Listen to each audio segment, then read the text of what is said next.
¿Qué está ocurriendo en la Iglesia en estos momentos, en estos años, en este siglo XXI? Las iglesias están vacías, los jóvenes van a misa, la gente se casa. ¿Qué ocurre cuando vemos cada vez más abusos litúrgicos, cosas inadecuadas, que a algunos les parecen señales de avance y de modernidad y a otros les parece incongruencias con respecto a la fe? Hoy en este programa analizaremos qué es lo que está ocurriendo en la Iglesia en México y en el mundo. Acompáñenos, quédese con nosotros. Oiga, esperamos resolver muchas inquietudes de muchas personas.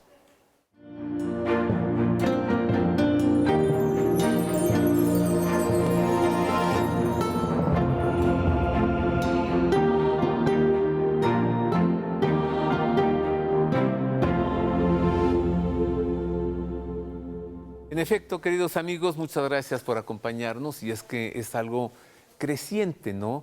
Hay voces diferentes, voces que dicen qué bien está avanzando la Iglesia porque se está modernizando. Y hay voces que dicen esto no va para nada bien. La Iglesia no necesita modernizarse, la Iglesia no tiene que ir a buscar 1000 personas para que regresen. La Iglesia, con tener una persona creyente a quien anunciar el Evangelio, con eso. Y entonces hemos visto necesario hacer un programa en el que podemos dar salida a estas dudas de muchos. Gracias por estar con nosotros, agradezco mucho el favor de su atención.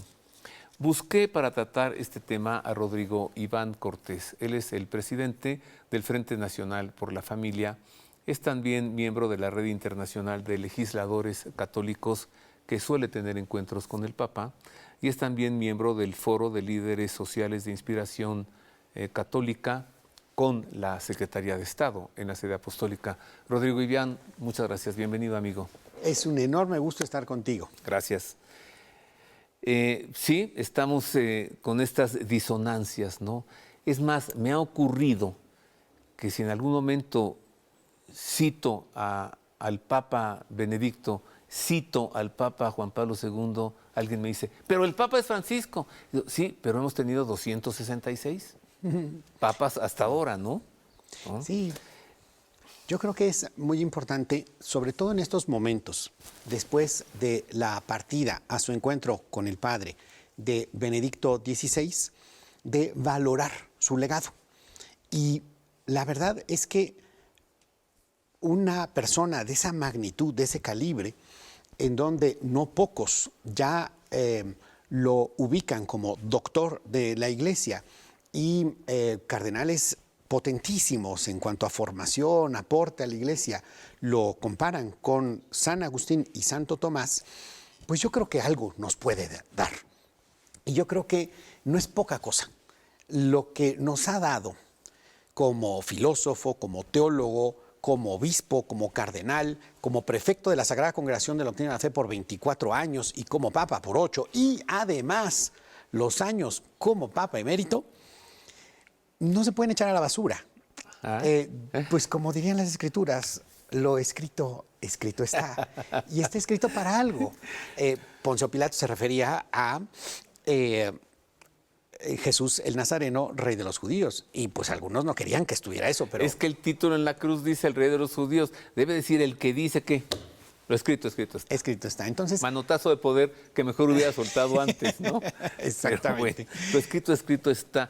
Pero lo escrito, escrito está desde hace 2000 años. Exacto. O sea, un papa hoy no puede deshacer nada de lo que haya hecho un papa anterior, porque es magisterio. Precisamente la valía es doctrina de la Iglesia y el pontificado es su conexión con lo anterior. Eso.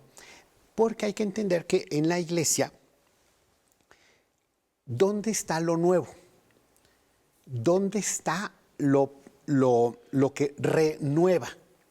No está en una moda de pensamiento, no está en una ideología, no está en pseudo hallazgos de la ciencia que al rato se ve que no lo son, como muy bien dice en su testamento Benedicto XVI. ¿En dónde radica la novedad de la Iglesia? Radica en la buena nueva. Y la buena nueva es Cristo. Cristo es quien renueva, no modas, no grupos humanos, no políticas, no agendas, es Cristo. Por eso a mí me gusta recordar a Michel Federico Sciacca, que aborda este tema por los conflictivos años 50, 60, en donde él dice, a ver, es absolutamente absurdo desde la perspectiva cristiana y católica negar la tradición. Que traes por ahí escrito por él, ¿no? No, no lo traes. No, el de Sciacca no lo traigo. El de Sciacca no lo traigo. Repítale el nombre a nuestro público. Cultura y anticultura, Michel Federico Sciacca. Ajá. Ahí aborda la cuestión de esta tensión entre tradición y progreso, o como llaman algunos, tradicionalismo o progresismo. Ajá. Y entonces dice, a ver, primero. En eso estamos ahorita parados. Sí.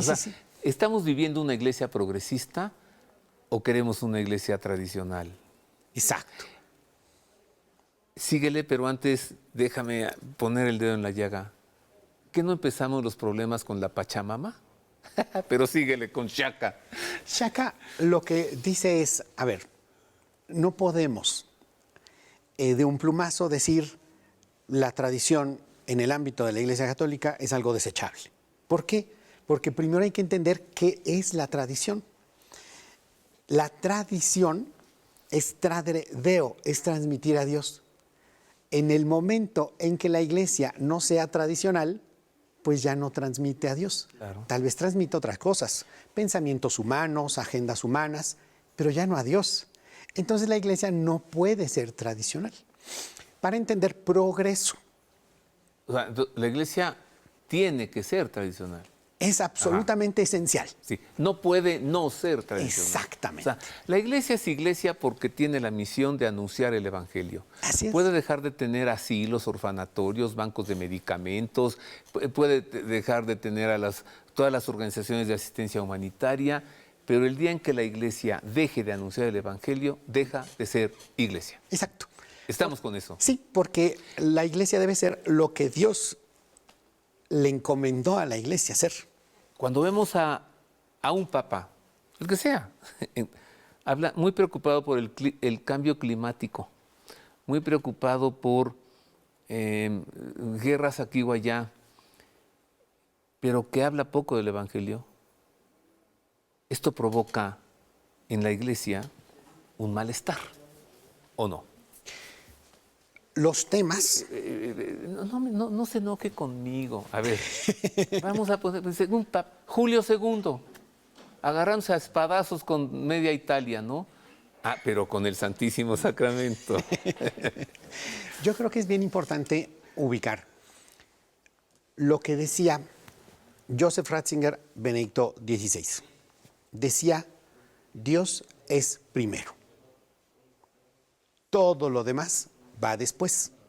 Y en el ámbito de la iglesia, solo si Dios va primero, se puede, de manera cristiana, abordar todo lo demás.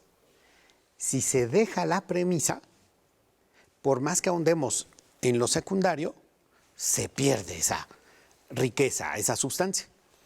Pongamos el caso en específico del medio ambiente. Hay una manera de abordar la cuestión del medio ambiente de una manera cristiana, sí, por supuesto. De hecho, si nosotros analizamos el magisterio de San Juan Pablo II y de Benedicto XVI, abordan esto. Ahora bien, en el pontificado de Francisco se tiene que dar una lectura en continuidad directa con estos dos grandes antecedentes, porque son grandes. Uno, pues tan grande que el mismo Papa Francisco ya lo nombró santo. No se puede, pues, desdecir en ese sentido. Juan ¿no? Pablo II. Y el inmediato anterior, pues le tocó acompañarlo, de hecho, al lado, ¿no? Ahí en las mismísimas instalaciones del Vaticano, y tener a un hombrón de ese calibre, Papa Benedicto, pues también es algo que no se puede obviar. Entonces, la lectura que se tiene que hacer de Francisco tiene que ir no solo en continuidad con Benedicto y San Juan Pablo II, sino de los 2000 años. de Claro. enseñanza de la iglesia. Claro. Y entonces se puede ubicar como la noción de Dios creador es la que nos da la pauta, porque si se olvida la noción de Dios creador, entonces a quien nos cargamos no solo es a la creación en general, sino al ser humano. Y esto es justo lo que denuncia Benedicto XVI en esta última entrevista revisada y publicada en la obra de Peter Sewell. ¿Sabes cuánto tiempo antes de su muerte? Sí, esto es 4 años. exactamente, no, déjame te digo exactamente el año. Esto es año 2020. Ándale. ¡Wow! 2020. 2 años antes de morir, ¿qué dijo él? Él lo que dice de manera muy puntual, cuando hablamos de cuáles son los riesgos, las verdaderas amenazas para la iglesia y el ministerio petrino, dice, no coincidiendo con Peter Sewell, que pues le hablaba de los Batilix y hoy podríamos hablar de muchas otras cosas, cambio climático, guerra en Ucrania, etcétera. Lo que dice Benedicto es que vacunas, por supuesto, la pandemia. Es que mira, yo vi al Papa Francisco durante todo 2023 ocupadísimo de la guerra en Ucrania, de la vacuna y del cambio climático. ¿Sí? Sí, en el 22, ¿no? Sí, sí. Como Sí, o sea, yo resumo el pontificado de Francisco. Durante el año 2022, Ucrania, vacunas y cambio climático. yo creo que sería muy oportuno contrastar con este A mensaje ver. del 2020 para ver esta perspectiva desde Benedicto. Él dice que el principal riesgo para la Iglesia y el ministerio petrino es la dictadura universal de ideologías en apariencia humanistas a las que solo cabe contradecir al precio de quedar uno excluido del consenso social básico. La cultura de la cancelación va precisamente con todo aquello que no vaya con esa agenda grandota, ¿no? muy pesada, que se promueve por todos lados. Hace un siglo, todo el mundo habría considerado absurdo hablar de matrimonio homosexual. Hoy, quien se opone a él es socialmente excomulgado. Otro tanto ocurre con el aborto y la producción de seres humanos en laboratorios. La sociedad moderna está formulando un credo anticristiano. Esto me parece que es fundamental. Y la resistencia a ese credo se castiga con la excomunión social. Social. Es normal, muy comprensible, tenerle miedo a este poder intelectual del anticristo. No son palabras menores, ¿eh? Y realmente hace falta el apoyo oracional de una diócesis entera. Varios dicen que esa diócesis a la que se refiere es la diócesis de Roma, de la iglesia entera, porque hay que oponerse a él. Yo recuerdo que este texto nos lo leíste cuando hicimos aquel programa inmediatamente después de la muerte Así del es. Papa Benedicto. Tengo que hacer una pausa. Son palabras proféticas, recuerdo que te lo dije en aquel momento, y me parece que esto que dijo el Papa Benedicto está señalando lo que para algunos se ve como lo que está sucediendo hoy en la Iglesia. Cuando algunas conferencias de obispos, cuando algunos obispos, cuando algunos párrocos o cuando el Papa parecen promover ideologías y no la fe, la sana doctrina. Vuelvo con esto, vuelvo con más, vuelvo con iglesias vacías, falta de vocaciones, no hay religiosas, no hay monjas, los seminarios vacíos. ¿Qué va a pasar con la iglesia? Esto y más, al volver.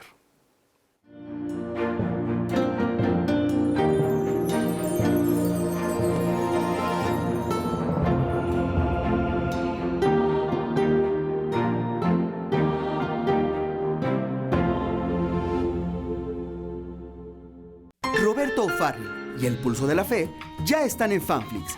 Disfruta de todos los episodios de este maravilloso programa, además de las conferencias de Roberto O'Farrill, Vidas de Santos con Marisa O'Farrill y cientos de contenidos más.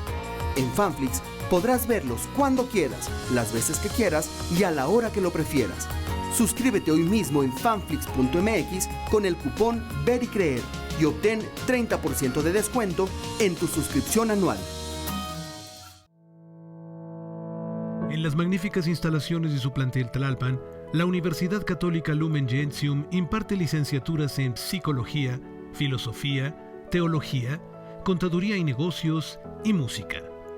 Maestrías en Filosofía, Teología, Pedagogía Catequética, Pastoral Urbana, Psicopedagogía y Pensamiento Social Cristiano. Doctorados en Filosofía y Teología. Además, diversos y atractivos cursos y diplomados presenciales y a distancia. Atrévete a conocer todo un mundo de sabiduría y crece en el conocimiento de la fe. Informes e inscripciones al 55 56 55 5003 o en www.universidadcatólica.edu.mx.